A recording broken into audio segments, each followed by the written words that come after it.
Hello and welcome back to this week's series of Realism tips. So this week we're going to be having probably a short but sweet episode just covering skins and particular shedding and how skins can change over the course of a dinosaur's life and what you can do in the interim. So here I have a really bright male alio. This is something that you may expect during the breeding season, and especially in a young male who is still at his prime.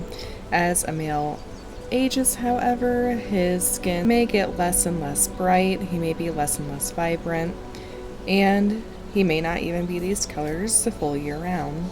So he could well be a slightly duller color when he's not looking to attract potential mates. A lot of species of birds will go through very distinct courting processes, and during the time when they are looking to attract mates, males in particular, will often get some much brighter colors during that season. Some of those changes are drastic and some of them are subtle. Some males will be bright pretty much their entire life, like cardinals, whereas other male songbirds would go through very drastic changes from almost a female appearance to a very, very distinguished male appearance. I will include some pictures here if I can find any such examples very clearly. So let's say that we're going to be using this as our base example for a prime young adult male alio. Let's take a look at what we could do for an aging male or for the same male that's in the off season. Okay, so here I have the exact same male with the exact same skin, but the red has darkened to brown, the lighter blue colors have darkened to black, some of the whiter colors have kind of become more neutral, and in general, it's a lot more subdued. I'm not as eye-catching here. I'm definitely still more striking than some female counterparts, maybe. But I'm not as very clearly flashy. I'm not clearly trying to attract somebody with my colors. So this could be a skin for a male that's not actively in the breeding season, who is not trying to look to attract a mate. So let's go ahead and see what the same male may look like as an older specimen. Okay, so this is what I've come up with for my same exact male that is starting to move past his prime.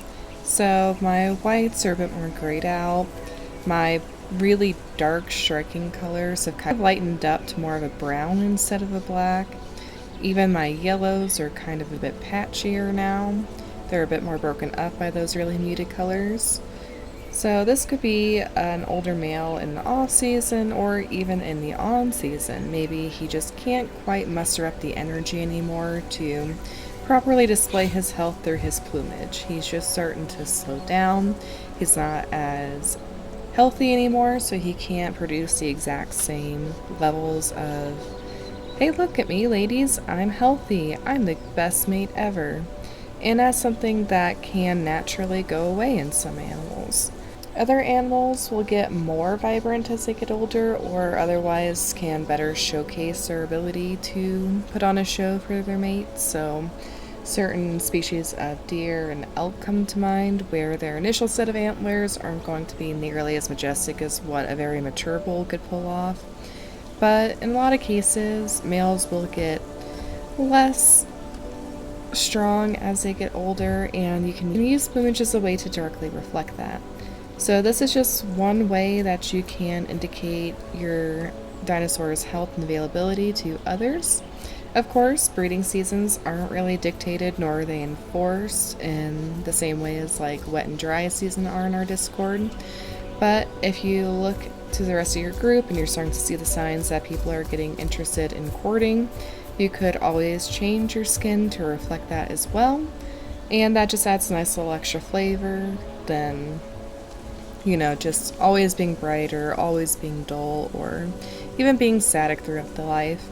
Even for dinosaurs that do not change their skin very drastically over the course of their life or do not have bright skins to attract mates and etc. Even for those species, you can still change skins to be lighter or less saturated as a dinosaur ages, just to showcase what they've been through. That is one of the nice things about PoT, is that you can kind of do whatever feels best for your dinosaur at whatever stage of their journey that they're on. And even for the exact same skin and the exact same pattern, there's a lot of creative liberties that you can take with that once it's all completely unlocked. Okay, so Path of Titans reflects more so deciduous, tropical environment than anything more seasonal, and while it's likely that a lot of dinosaurs did live in a more tropical environment due to the time frame that they lived in, you could still reflect differences in seasons and the co-patterns that you choose. So here I am on a different alio. Notice how my colors are a lot darker. I've got a lot of dark greens and browns and blacks with very few white markings. This could be something that could be good for a rainy season in a bit more of a tropical environment if you want to simulate your dinosaur changing their skin with the seasons. So this would be a kind of skin that would be a bit better to blend into foliage or dark trees and mud, things that you'd normally see in wetter environments.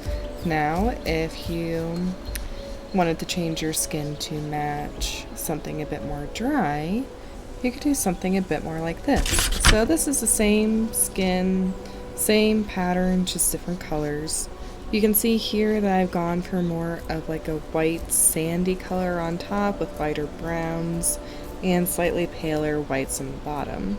This is something that could be a bit more beneficial to be seen in a more desert-like environment, like what could come with dry weather and forests. So as there's less rain, plants would start to dry out, they'd lose their vibrant greenery, they'd go more towards a yellow color. Soil in and of itself wouldn't be that dark brown black of mud, it'd be that light tan sandy color of sand or dry dirt. So you can reflect your dinosaur skin in the actual season itself. This isn't something that is super common in tropical species. It's more so seen in areas where there's really clear different seasons, where the difference could be really noticeable in life or death. So for those kinds of animals, we can think of species like hares. Hares will often be a darker brown in the summer months and then a lighter white and maybe some black in the winter months. This change in their coat helps them to camouflage into their surroundings, which prevents them from being eaten. That can be a really good advantage. However, when you think about more tropical areas where the only difference in season is wet or dry, you don't really see a whole lot of variation in that. There's not a clear need for different adaptations due to the environment, as there's not like clear environmental factors that are going to be playing a role. So this isn't something that is necessarily needed to do, but it can be a nice little touch to outwardly reflect a difference in the seasons on the Discord, be it wet or dry. So just things to consider. Not all parrots, after all, will change their bright, vibrant patterns. They'll just be their bright, vibrant patterns all year round, regardless of whether it's raining or not. Just things to consider. So bear that in mind, take it with a grain of salt. Just a little thing you can choose to do. Now, this next tip is going to be a little bit more specific. So I've kept my HUD on so you can see the difference here. You can see in the top right corner, my bar is currently going down for shedding as my dinosaur begins to shed to a new skin. The new skin I've chosen is Backer, by the way, in case there are any questions about that.